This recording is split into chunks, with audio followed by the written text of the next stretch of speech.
Ay analar, o qədər xətir bir vəzifə öhdənizdədir.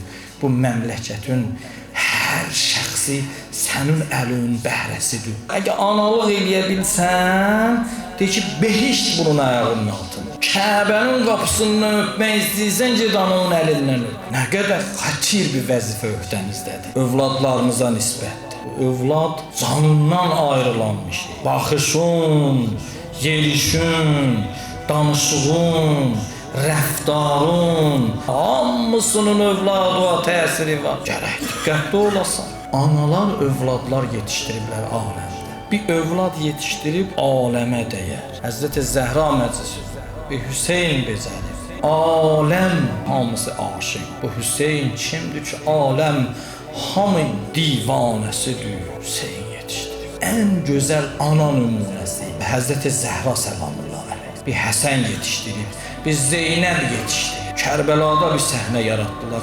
Bütün aləm heyrətdə qaldı. Tanınmadılar ki, tanınmayaraq dünyadan gedən Həzrəti Zəhra səlamullah əleyh. Tanınmayaraq dünyadan gedən Həzrəti